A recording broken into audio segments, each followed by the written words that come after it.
Well, hello there! Welcome once more to Quanchua's Kitchen. And if this is your first time stopping by, I would like to say a very warm welcome to you. Let's make the best leg of lamb you ever have this holiday season. Juicy, flavor packed.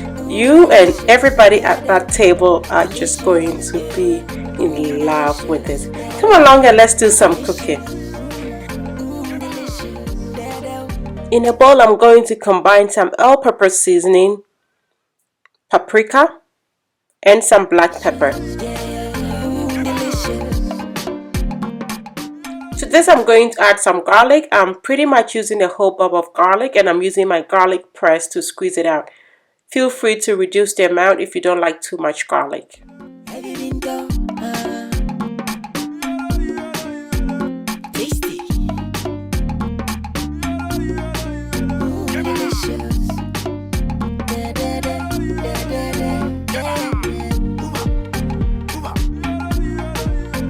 For added flavor and a kick of heat, I'm also going to grate in here about 4 teaspoons of ginger.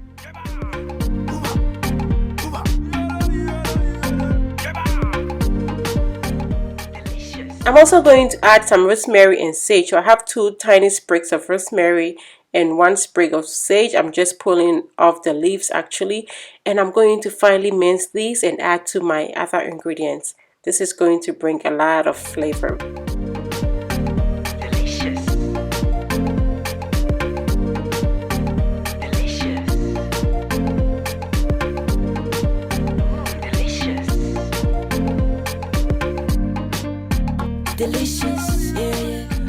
To my aromatics, I'm going to add some salt as well as some oil. I'm actually using avocado oil, about 2 tablespoons of that. I'm going to mix everything. This is going to give me a beautiful, gorgeous paste, which is the marinade for my lamb. I know this is already screaming flavor. You can only imagine what it's going to do to your meat. I'm going to set this aside, and I'm also going to chop some vegetables. I have here some celery.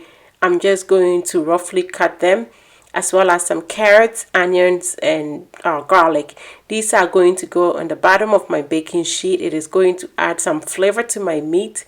I'm going to also use the stock that I'm going to get from this, all the drippings that will come from my lamb. Everything is going to be used to make some gravy, which will go for the lamb. That is if you want gravy to serve with your meat. I'm going to transfer these vegetables into my roasting pan. To that, I'm going to add some salt. I'm also going to drizzle some olive oil on these, and then I'm going to add some pepper as well.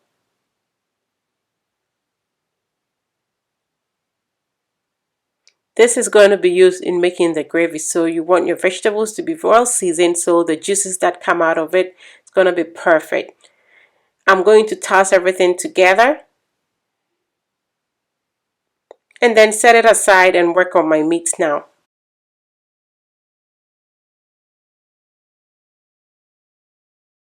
I have my leg of lamb here. This is going to be a boneless one. I typically like the bone-in because it's beautiful presentation wise, but the boneless is easier for you to work with.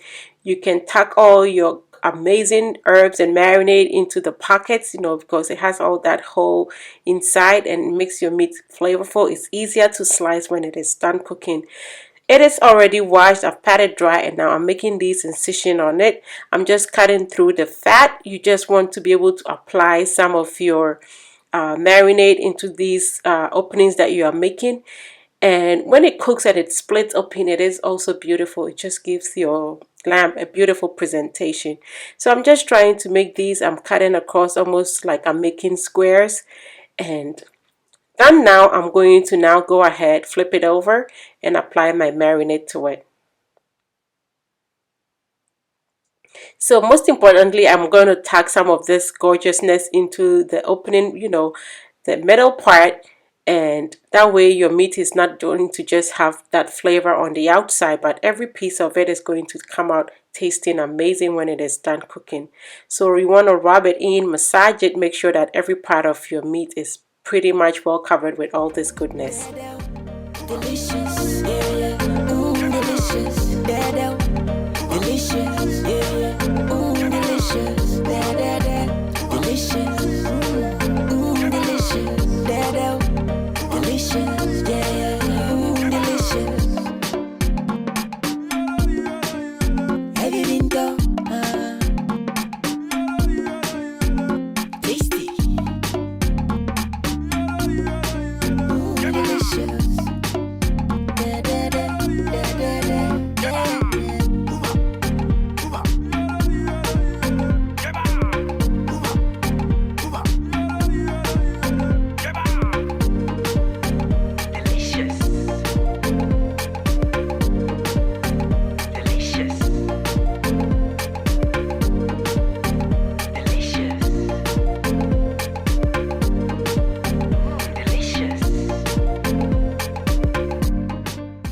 Now I'm going to use some baker's twine to tie my meat. Remember, this is boneless, so it has no form or structure. You using your baker's twine to tie it is going to help you to tuck part of the edges that are just sticking out and flying all over inside, so your meat becomes a beautiful, well packaged piece that looks almost like how it would have been if it was bone in. It is also just beautiful for presentation. Sometimes the lines that the strings make also makes a beautiful lines and indentations on it when your meat is cooked. So when you cut off the strings, you have beautifully made piece of meat. So I'm just going to tie in ways that I feel like is going to help my meat come together. Whichever way you choose to tie it is totally up to you. You're just trying to make sure that it is one beautiful piece of meat instead of all the rough edges of it sticking out. Delicious, yeah, yeah. Ooh, delicious, da, da, da. Delicious, delicious, da, da. Delicious, yeah, yeah. Delicious. Can you smell the aroma? Yeah. From Kwachiwa's kitchen, yeah. Once your meat is beautifully tied up, you want to transfer it onto your roasting rack. Then just set it on top of your vegetables that is on the roasting pan, and then bake it. At this point, my oven is already heated at 350 degrees Fahrenheit, and my meat went in for 2 hours undisturbed. 2 hours later, this is what we have. Gorgeous piece of meat, beautifully cooked. Just look at the color on it and all those herbs just sitting on it. You don't want to cut through it right away, so you want to cover with a foil and let it rest a little bit before you do anything to it.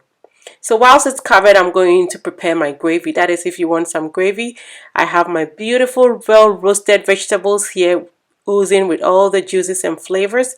I'm going to just add some water to it just to get a lot of liquid. This is already very intense, so there's really no point using some broth. But if you want to use broth instead of water, you can go ahead and use some beef broth to just, you know, deglaze your pan and get all that juices out. And then now that I have all these golden, beautiful flavor packed juice, I'm just going to go ahead and strain it. I'm using a fine strainer here because we are going to make gravy with it. Once I derive my juices, I'm just going to store my vegetables. You don't want to throw these away. You can blend them into any sauce that you are making. You can actually just throw it into something else that you are making as in a way of vegetables and just eat it. It is flavor packed and it's still not overly cooked that you can't use it. The choices are endless. You can actually make some light soup with this as well. So I'm going to set that aside and then we focus on the gravy. I'm going to melt about 2 tablespoons of butter in my pot that I'm going to make my gravy in. Once my butter is melted, I'm going to add my flour. This is actually another 2 tablespoons of flour. This is just regular all-purpose flour. Stir until everything is well combined. It should look like this. I'm just going to let it toast a little bit, and then I'm going to just add my stock, that is the pan drippings that I strained. I'm gradually going to add it in here. You want to add about just a cup of that, pretty much this much. Keep mixing until everything is well combined so you don't get some lumps in here, and then just let this sit and simmer down. It is just going to start bubbling. Once that happens, you know your gravy is ready. So yes friends, this is how easy it is to make your homemade gravy. Absolutely delicious, just cannot be compared with store-bought one. Just transfer this into your gravy boat and bring it to the table when everything is ready. Now our meat has been allowed to rest a little. It can go on the table, and once you cut through it, you're assured that all your juices are not going to run out. I'm going to now cut off my strings and get this ready for the table. Now is this just not screaming festive? Look at how it is glistering, and you're assured that everybody at the table is going to love every piece of this. Every slice of this meat is going to be perfect. Now let's cut into it and see how we made out.